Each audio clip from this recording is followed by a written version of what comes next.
Shout out to Kevin Samuels in the house. How are you Hey, doing, KS? I'm well, man. It's been a very busy weekend, and but how's that? Shout out to the chat. I actually wanted to be able to grab a minute on this topic because I didn't know what you were talking about. I didn't know she had written the response. Yeah, she came at us, and none of it made sense to me. I thought when she was on there, when I talked to her initially, I thought our conversation went excellent. Now, again, and this is something that you pointed out, the chat was reacting differently, but that's because the chat had knowledge that I didn't know because I'm new to the space, right? But because I didn't know any of that backstory stuff, like I was giving, I was some of the stuff that she was saying, not all of Mhm. it I thought was correct. But I wasn't calling her out. Like you were saying, I was being super diplomatic, super neutral, having a conversation with her that I would have with anybody else. Right. And in fact, Right. before that, my initial topic of covering this, I called her an expert on Hmm. Black women. She's an expert. If she has been feeding herself for 10 years talking to Black women, how can she not know about Black women? Right. Right. And so, I was being super cordial and everything. And then she came on. We had a great conversation. And then after that, you came on and you and I talked about it. Neither one of us called her out her name. Neither one of No. us would call her any crazy epithets. Maybe we had some disagreements about what she was saying, but that's anybody. If we were talking about what a man says, we would have some disagreements. But the way we were super super respectful, and the Well, way she took that was amazing. I mean, just well, totally left. Mhm. well. There are a couple of schools of thought, and let me put on my marketing hat. For somebody who has a book dropping on the 31st, Mm. this is part and parcel for the business. I mean, look at the 50 Cent. Anytime he has a project coming out, he tends to find a beef. He tends to find somebody and that's what you have to do: find it because it wasn't there. That Exactly. wasn't even a straw man. That was an invisible man argument. We sat down and talked about her points and the level of disingenuousness and the need to reach was just like wow. But hey, kudos. I mean, if that was her plan, if it was her thought process to controversy, sales, attention, such and so forth, because none of it made sense. I mean, clout chasing. I mean, Yeah, I mean, my channel is bigger than hers. And Jesus Christ, like your channel, that's what I was saying. Like the audacity for her to say clout chasing and put you in that same sentence, right? It makes no put you in the same post. It makes no sense at all. well, but the fact, I mean, I was people find a reason to put my name and stuff because it makes algorithms move at this point. So I mean, it's smart. But I want to get to where the men are coming from on this, and I think this is one of the things as content creators, especially being a newer content creator. I think one of the reasons Black men respond in some of the ways we do is because it's been a long time since Black men have had anybody to advocate for them, and the Correct. fear is always that you're gonna sell out. You're gonna sell out. Something's gonna happen. The other shoe gonna drop. You're gonna get the bag, Yes. and the fear is all you need is enough money, the right deal, or the right woman, and you'll change up everything. Yes. And I think, but because that's been the experience. But this is different, kind of like even when I sat down with Brittany Renner. Mhm. Um, Deion Sanders had her up at Jackson State. He did it for the benefit of the guys. No matter what her purpose was, it was his purpose. And just Exactly. like when you sat down with her in April, you had your purpose. I had my purpose. Her purpose is whatever it is. But if it's a business move, you've alienated potential allies unnecessarily. And men ultimately, I think what men really want to see is that her true nature. That's what a lot of people were waiting for her true, quote, what people call her true nature to show up. And it didn't, and it popped up right on time. Because let me go back. Mhm. Before 2 years ago, before this whole thing with her cousin, I had never really heard of April Mason saying anything particularly harsh about men. But one incident happened, and then all of a sudden, Black men became males and betas and this all this kind of stuff. It's like, well, where'd this shit come from? Right. So it's like, all right, well, that train ain't never late. So I think what it is she is who she is, and it's been on full display. It maybe it's worked for her for so long, but here's the thing: if you're going to try to transition to working with men, that ain't gonna work, because men don't buy that bullshit. Men will sit there and tolerate a lot and listen and cope, but before they give their money up, not wholesale. You're exactly Men, right. especially black men, we vet. That's the thing, right? I mean, because when I pulled her up, the chat was going crazy. Like the chat knew.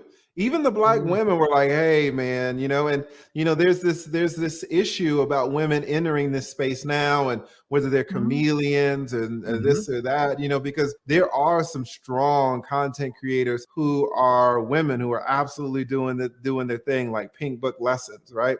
But then maybe there are other people who come in and there's like, yeah, it's just kind of like a cash grab. And to me, when I saw April Mason just dogging out the quote unquote majority of black women, I was like, oh my goodness, she absolutely seems like an ally to this space. I mean, she was going harder on black women than a lot of black men go on black women over here. So it seemed like, okay, she's seeing some of the same stuff that we're seeing. And then when she gets over here and comes up on the channel and on the panel and all this, then she absolutely turns it around after she comes up and then is gonna ostracize and attack the same people that accepted her in. And so it's like, I don't know what, I mean, from a marketing standpoint, I mean, it's almost like a talented 10th kind of argument. Like, I don't mind alienating this amount of women because these are the ones that are that I'm targeting to, and then you're gonna say you alienate a large amount of black men. And see, if that's what you're going for, cool. But I don't think it's very sound. But but it's out there now, and you got to rock with it. See, one of the things about YouTube that's different than I've spent all weekend on a movie set. I mean, on a set, and the difference between being in athletics, entertainment, or music on the creative side versus going from this side to that side is we've had to come up the slower way, the process way of business. On that side, it's a lot about playing a part. It's not uncommon for people to play parts on the movie theater, on the movie screen, and live completely different lives. Keanu Reeves is a great example of this. Yes. Completely different. But YouTube is not. It's built around a person. And the one thing that will screw you up in this business is inauthenticity. You cannot be inauthentic. You got to be authentically who you are. Whatever your views are, you got to be that, because sooner or later, especially with live streaming, if you're not who you say you are, it's going to come out. So if that's authentically who she is, rock with it and then let the chips fall where they may. Yes. And we'll see, kind of what her next moves are, because to ostracize the majority of black women, and now you're over here talking shit about the number one man in this space, a man with 1 million subscribers and 1 million followers. Like, where are you gonna go? Right? Well, it's far bigger than me. And here's the thing: Rebecca Lynn Pope, she made a video years ago, and then when the whole thing with me came up, she did a 180. It used to be the play. It used to be the play to where you could say, just throw black men under the bus. What's the next move? There ain't one. I mean, she's who she is, and the people going to rock with her. This space is not a dumb space. Correct. And it is, and the people who have made it through have the scars to prove it. You don't just get in here just because you got a nice suit or a nice butt. You gotta prove your worth. So I think this ain't gonna even be a story in the next couple of weeks. I mean, why? I mean, because at the end of the day, what are you really delivering? At the end of the day, if you really believe this dope chick, 40-plus-year-old woman, and you got all these options, and it's okay, that's who does that? Come on, Lee. Right. I know I'm out here dating. I don't see many women who have those kind of options like that. And if that's ultimately what you're selling to women, or if that's the product you're marketing, kudos. But it's not going to be massively purchased. So. Correct. I absolutely agree. And this will go away until maybe her next book comes out or her next course comes out, right? But the thing is, you made a comment that the manosphere is evolving, and the thing is, it's evolving to be more inclusive. Yes. But it's going in a good direction. Yes. One of the things I made sure that even when I start talking about this high value man stuff, I'm from blue collar, Midwestern people, and you don't alienate your base. And I don't know what the play is, and that's more important. We don't have to know the play.